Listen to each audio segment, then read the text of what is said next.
Hey fellow Toastmasters. So I've been attending a few of the online Toastmasters meeting recently, and I wanted to share why I'm doing that and hopefully inspire you to do the same. So right now we are in a point in history that is going to alter the course of history forever. There are few instances in history which we might never get to experience of such significance importance, like the birth of Jesus Christ, the birth of Buddha, the birth of internet, the 9/11 crash, the 2008 crash.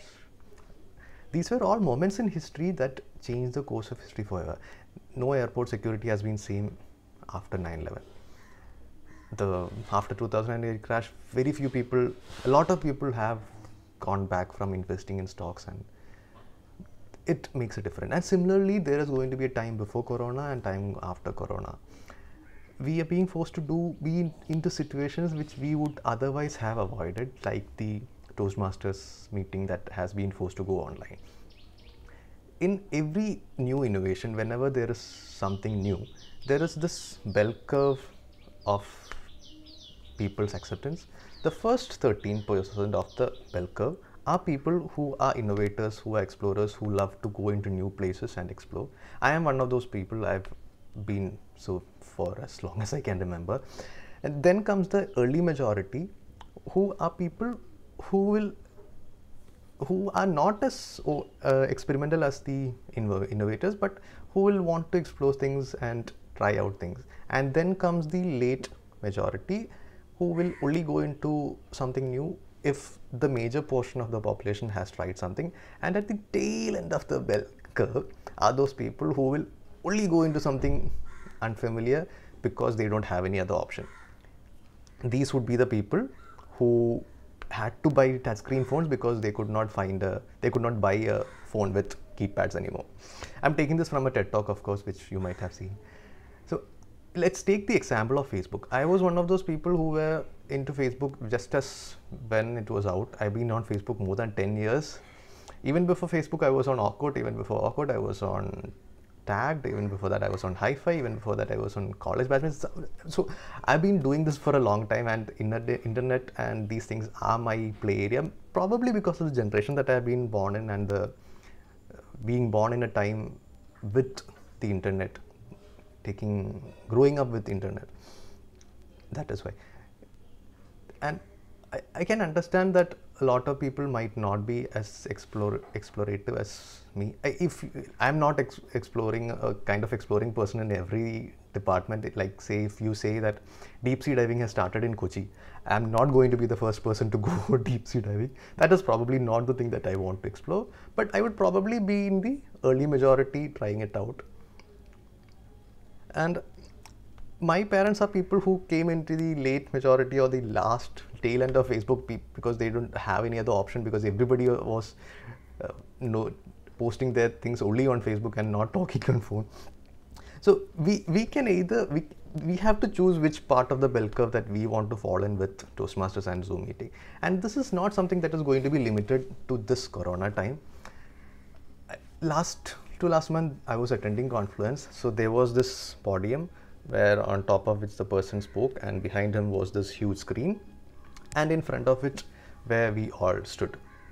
So I can very well see an international conference, let's say happening in New York, where the person speaking could be somebody who's sitting in Kochi, Kerala, and giving his presentation on a screen and competing with people who are in New York for his speech. It is very well possible, and it might soon become a standard practice because of Corona, a lot of people are being forced into using Zoom. Even the other day, people have been doing it for some time, that they are starting to get better at it. The other day there was this DTM who was the general evaluator for one of the meetings that I was attending, and just as his general evaluations was about to start, his video got stuck, and we were all wondering what happened. And within a minute he was back online saying that his internet had dropped off, and he has set up a second internet connection. He had his Geo ready just in case something happened, and within seconds, within a minute, he was back online. So people are getting used to the online platform. They are figuring out its pros and cons and the gimmicks that they have to work out. There was another speaker yesterday who was, unlike most video presentations where a person is sitting, he was standing behind and acting out a scenario. That was very different to see. People are now experimenting with false background as a timer. And last day when I was being a timer, I was asked to put the time on chat so that they can see. And if you like, for example, if you put the word of the day in chat, then people can see. We are figuring out a lot of good best practices, and within a few months, people are going to be really good at it. Right now, it's the 13% who wants to experiment, but if you are somebody who wants to stay up to date, want to make a fool of himself and herself, and still not get laughed at, because right now everybody is making mistakes. There are people who don't know that they have to put their mics on mute when they start a conference, and when a speaker is speaking, they might be just taking a breath and the video goes to them. It's odd. Last day there was this DTM person, I don't want to name any person, but he was well dressed. He was sitting talking, and in between he was talking, he was on phone like this and recording, talking.